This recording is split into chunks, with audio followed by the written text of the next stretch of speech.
अध्यक्ष भाई पंकज शर्मा जी और नजीबाबाद विधानसभा के संयोजक और बहुत दिनों से भारतीय जनता पार्टी में बड़ी मेहनत के साथ काम कर रहे भाई संजीव कायल जी,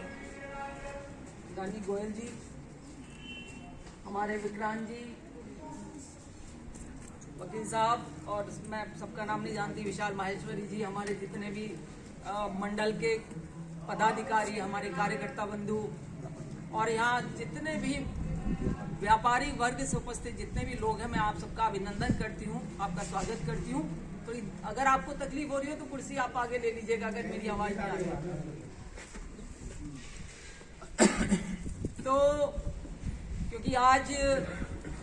पहले से ये बैठक निर्धारित थी, इत्तेफाक से आज भारतीय जनता पार्टी के संस्थापक सदस्यों में हमारे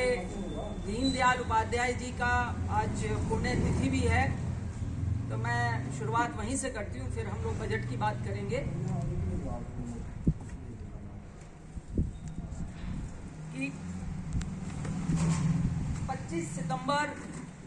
मेरे ख्याल से सब लोग, हमारे कार्यकर्ता तो सब जानते ही हैं, लेकिन फिर भी आप लोगों के जानकारी के लिए मैं थोड़ा सा जीवन परिचय उनका देना चाहती हूँ। 25 सितंबर 1916 को एक बहुत ही गरीब परिवार में एक ऐसे बालक का जन्म हुआ जो बाद में राजनीति के शिखर पे पहुंचे। उनका जन्म उनकी ननिहाल में अजमेर के पास एक गांव है, दनिकाना, क्या नाम था, दनिकाना शायद नाम है,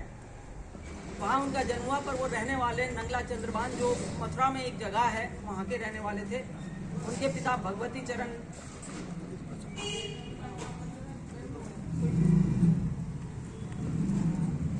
बहुत ही गरीब परिवार से थे, लेकिन बहुत ही दुखांत उनका जीवन रहा, बड़ा दुखी जीवन रहा, क्योंकि बचपन में ही उनके 3 साल की अवस्था में उनके पिताजी का देहांत हो गया। 8 साल की अवस्था में उनके माताजी का देहांत हो गया। इतनी विकट परिस्थितियों में रहते हुए भी उन्होंने अपने मामा के घर में रहते हुए पढ़ाई की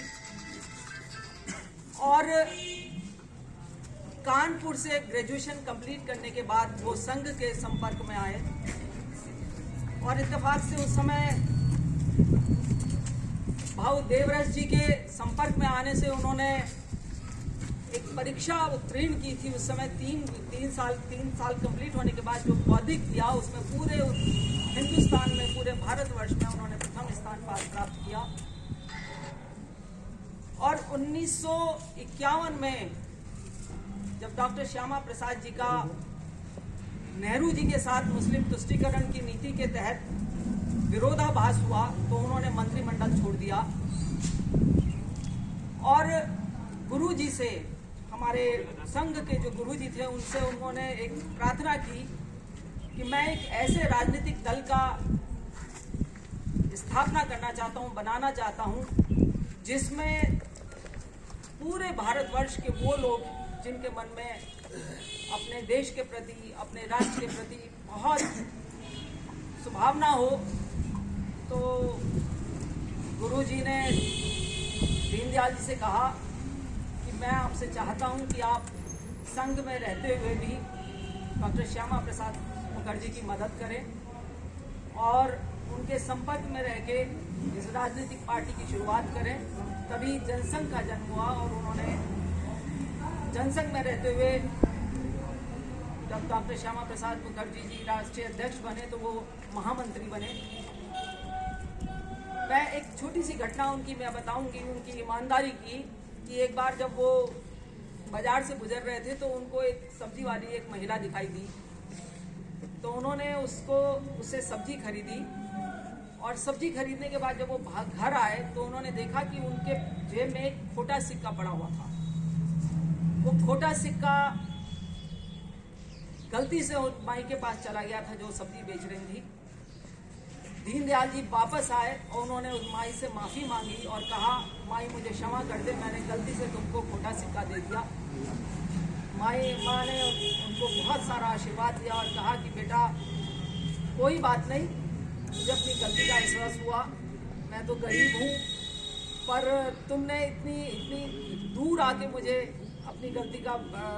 के बारे में बताया। तब